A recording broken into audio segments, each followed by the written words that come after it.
Welcome to Balance and Beyond, the podcast for ambitious women who refuse to accept burnout as the price of success.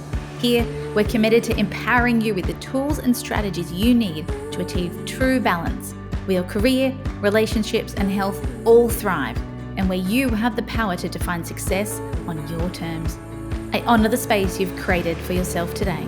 So let's take a breath and dive right in. Bubble baths, pedicures, massages. We love all these things, but today we are debunking some very common self-care myths of what you think it is, and we're going to shed some light on what actually is going on and what you're missing out on. And today I'm joined by the lovely Jaclyn. Hello, Jaclyn. Hello, everyone. Bring on self-care, Jaclyn. There's, I call it pink washing self-care, when we do like hashtag massage, and that's all we do. Let's debunk some myths. What actually is self-care? I guess maybe a better question to start off with is, what do people think self-care is? And then what is it really? I think when people think of self-care, they immediately think of pampering activities like massages, pedicures, bubble baths, which those are great things. They're included for sure, but it's not limited to that. And if those are the only self-care activities that are being done, then I think that's problematic because it's just not enough. And that's what I want to talk about. And on the flip side of that is some people also consider their self-care their workouts. Like at least I work out, and then there's a lot of vigor and intensity in working out, which is, again, great. Nothing wrong with that in and of itself. And it is a beautiful way to take care of your health. Obviously, we all know that, cardiovascular health, et cetera. But what I want to talk about is the full picture, the more holistic view of self-care and taking care of our entire well-being. So it's not just limited to either pampering or like these vigorous, intense workouts. Absolutely. So what is self-care then? If we want to look more holistic, I know you've got this belief that there's 3 components. So talk us through, what are these actual components? And I'm guessing that this isn't a way anybody's ever heard self-care spoken about before. So hit us, Jaclyn. What are the 3? Yeah. So 1 is your physical wellness. And I'm going to break down what that means more. There's emotional hygiene, which is usually completely overlooked, and optimizing your mindset. And that is talked about quite a bit, but still not commonplace. I wouldn't say the emotional hygiene or the mindset optimizing is commonplace. If anything, the physical wellness might be, but again, I think the physical wellness is limited to pampering activities only and the vigorous working out. And I'm here to expand what I mean by self-care when it comes to physical wellness. So intentionally engaging activities that are both energizing and activities that are restorative. And I think that word is probably foreign to most women, restorative. It's what I mean is slowing down, doing nothing.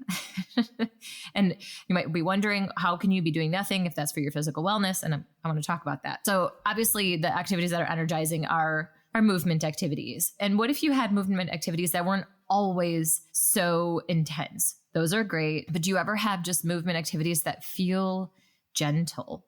Like this could be gentle yoga. This could be just, walking in nature. Those kinds of, it's movement. It still has some of those effects of working out, but it's gentler on the system, not so intense. So much of life is so intense that it's nice to have some energizing activities that aren't so intense, that are gentler. And then completely restorative activities would be, it's more stillness, but that is still supporting your physical wellness. So I'm talking things like floating, going to a float tank and just literally floating. It's just like it sounds. This could be bubble baths as well. This could be meditation, sound baths. So all these basically laying down and being still and letting yourself be immersed in an experience.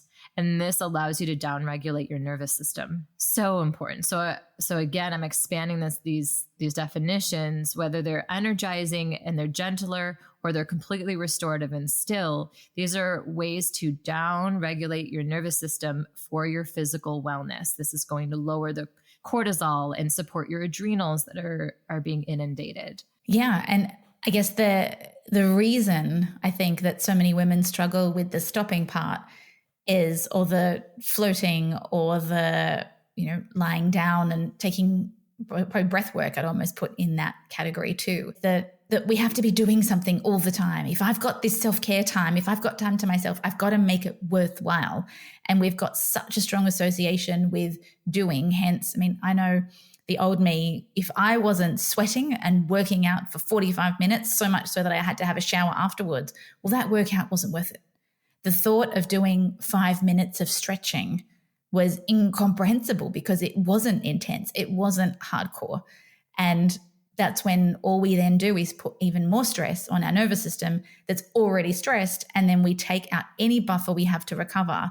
And we then just continually push ourselves in this insane red zone, which of course, cortisol, we know the impact of cortisol and stress on everything else.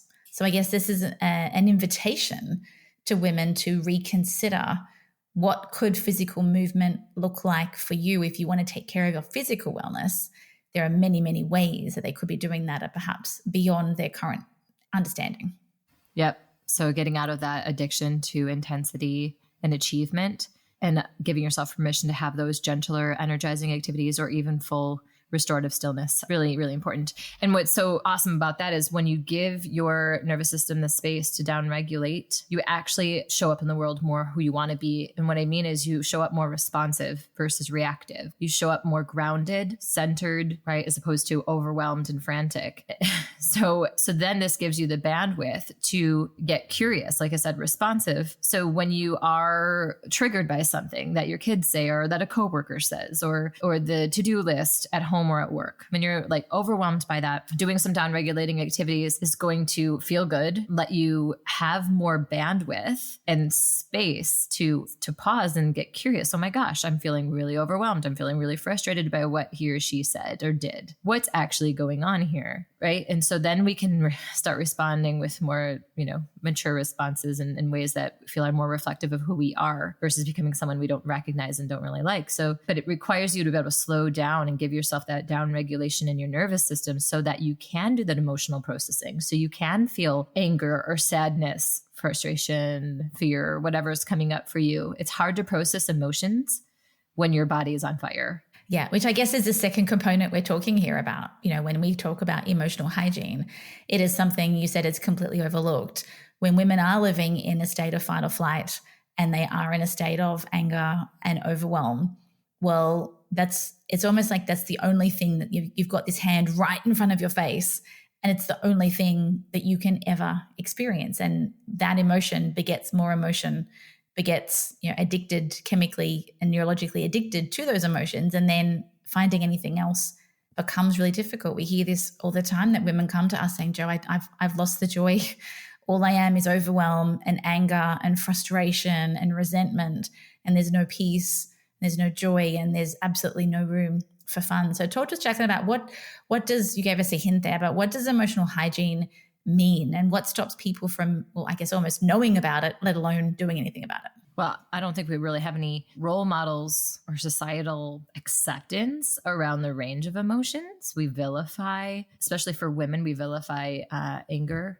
Like women don't feel like they have access to anger. Otherwise, they're considered bitchy or insert whatever word.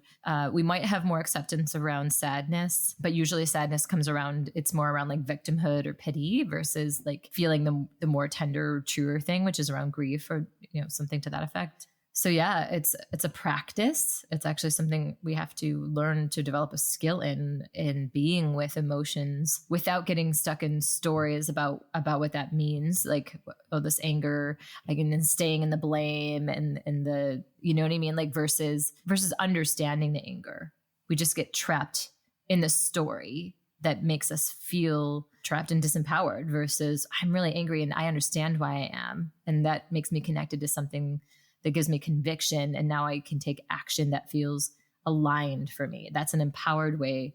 But you have to be able to understand your emotions, which takes being able to be and feel your emotions and being able to slow down, back to slowing down again. So we have to be able to downregulate our nervous system so that we can be with our emotions. A nervous system that's too hyped up and in that fight or flight just literally doesn't have the bandwidth to be with emotions. So we end up just being reactive and staying stuck in disempowering stories around our feelings. And as you said, this is something that is never part of the self-care piece. A lot of women would never think of, they'd think about cleaning out their fridge or staying on top of the laundry. They wouldn't actually think about cleaning out their emotions and, flushing anything that actually isn't serving them. And yet these are the pieces in our lives that are actually hijacking almost every single experience.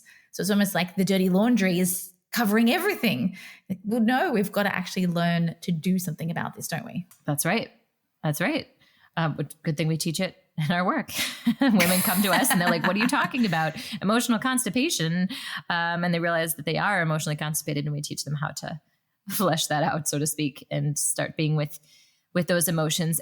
But we start with, downregulating the nervous system, right? So we support people to start to slow down so that they can start to feel what there is to feel and get curious. Absolutely. So the last piece then, if we've got this physical wellness with a very different spin, we've got emotional hygiene, which is completely overlooked. Talk to us then about optimizing mindset. And there's no shortage of self-help and everything out there. So as you said, there are a lot of people doing this, but we've got a slightly different spin on particularly what happens when we pull all three of these things together. So let's talk about what do you mean by optimizing mindset? That's right. Well, it dovetails really beautifully with the emotions, right? So when I was saying you get curious about, why am I so frustrated about what they said or did? Or why am I feeling this weird sadness? What is that? So when we get curious and we can actually feel our feelings without getting stuck in any stories, then we can ask ourselves better questions. So when we find out why we're sad, then we can say, well, what do I want to do about that going forward? What am I making that mean about me? Oh, the sadness is totally misplaced. I don't even need to be sad because that's not even true. My thoughts are not true. So we get to examine our thoughts when we optimize our mindset. So a lot of people do examine their thoughts, and it can get you pretty far, right? It's a powerful tool to examine your thoughts and ask your thoughts if they're really empowering or not, or are they true? All of these things. But what we found is that when people's nervous systems are still in that fight or flight, when they're still emotionally constipated, then what ends up happening is they have all this intellectual awareness about their thoughts, and then they end up beating themselves up because they're not getting the change they want, because they should know better, because they can see the patterns, right? So they see the patterns, they're doing the mindset work to some extent, but then they don't get the change they want. And it's because their wellness is not stabilized. Their nervous system is not stable. Their emotional hygiene they're constipated, right? So there's only so far you can get with that intellectual understanding until you feel blocked, and then you end up, frustrated. Yeah. And to stack on that, what we also find is that so many women don't believe they have the time for the stillness or the emotional hygiene, which keeps them trapped in this, well, let me know more, let me study some more, let me listen to another podcast, but with the challenge is that they listen to it, but then they don't know how to implement it. And this is when most women come to us with this beautiful level of self-awareness. They can see the patterns. Often they've been to therapy. They know where the patterns have come from. They've done like you said, they've done the mindset work, and yet they're like, and I'm still doing it. And I'm still going around and around. And then they get even more frustrated, and then they just get more and more constipated and stack it all on top of each other. And then eventually something blows up, whether it's their health or a relationship or their job, something gives. But it doesn't have to be that way, does it? This is where we talk about the practical application of all the wisdom that you have is worth nothing if it doesn't change your life. That's right. So I hope people are maybe having a big aha moment listening to this. Like, oh, my self-care is so more far-reaching than I originally thought. And it's exciting too, because it's going to feel good once you start implementing this. Your nervous system is going to thank you. You're going to feel more clear, and you're going to be more proud of the way you're responding in life. And then all of those beautiful mindset work is going to actually be sustainable. And before you know it, then you actually become someone that feels good, that feels more like how you used to be. Oftentimes we hear that from women. Like I remember when I used to be more joyful and more responsive and not so like burnt out, frantic and frustrated. And so it's really returning to that before they got overwhelmed by life and all the pressures. But yeah, we need to maintain our whole well-being with intentionality and consistency. This isn't just a one-off thing. Like, oh, I'm going to go downregulate my system, feel some emotions, do some mindset work, and then I'll be good to go. It's like you and I both know that we have to, right? It's laughable. You have to consistently do this work because life continues to trigger us in different ways. And yeah, and life is fast paced and there is a lot on. So we do need to intentionally, consistently downregulate our nervous systems and feel our feelings and do the mindset work. Yeah. And I think the other big belief that holds women back from doing a lot of this is, to your point, they do I call it binging at the buffet. They take themselves off to the day spa and they bring their journal with them and they cry and they have a massage and they float, or they, mani-pedi, and they do all that.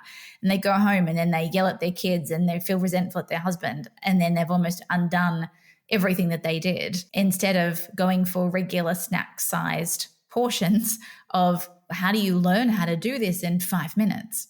And when we're perfectionistic high achievers, we think that this has to be, oh my gosh, she's saying I've got to spend an hour a day on each of these 3 things and I don't have the time and I'm so busy and I'm so overwhelmed. It's actually harder, even though it's easier once you know how to do it. It initially feels harder to do something like this. If we were to turn around and say, you can actually do this, you can do those 3 things probably in 5 minutes a day when you learn how. So we've also got to address some of this mindset we have around self-care being this buffet that we do once every 6 months with a group of girlfriends, and it's insta-fabulous and we put pictures in our robes and we love it, versus the nitty-gritty of life, like you said, every single day, finding a routine and a pattern that works for you. That's the game changer, isn't it? Totally. Yeah. It's just like anything. You have your dental hygiene, right? You take care of your teeth every day. So it's the same thing, emotional hygiene. Think of it like that. Or, most people do have that culturally accepted workout routine. So including downregulation activities just as equally important, stillness or those more gentler activities. We spend a lot of time in our heads, so we might as well spend at least 5 minutes of it working with our minds in a way that actually feels supportive. Mm-hmm. Absolutely. So much opportunity here for women to change, isn't there? To access more joy, to have a body that is sustainable, and to allow us to unlock all this beautiful wisdom, all this beautiful capability and intelligence that we have, wanting a better life, knowing that the way we're operating isn't sustainable. There is so much on the other side. So we hope that we've given you, debunked some myths, I guess we could say, shifted your perspective and opened your eyes as to some new ways to view self-care that perhaps you haven't had before. So Jaclyn, thank you for sharing. Any parting words or wishes or desires for anybody listening today? I just wish this for all women, and that it's accessible to you and you can have it if you want it. I love that. Jaclyn, the master of desire. So here's to more self-care, more physical wellness, let's anti-constipate, whatever that is. Let's flush your system, get you some emotional hygiene, and continue to optimize your mindset. So thank you for joining us today. We'll see you again next time. Thanks for joining us today on the Balance and Beyond podcast. We're so glad you carved out this time for yourself. If you enjoyed this episode, please share it with a friend who might need to hear this today. And if you're feeling extra generous, leaving us a review on your podcast platform of choice would mean the world to us. If you're keen to dive deeper into our world, visit balanceinstitute.com to discover more about the toolkit that has helped thousands of women avoid burnout and create a life of balance and beyond. Thanks again for tuning in, and we'll see you next time on the Balance and Beyond podcast.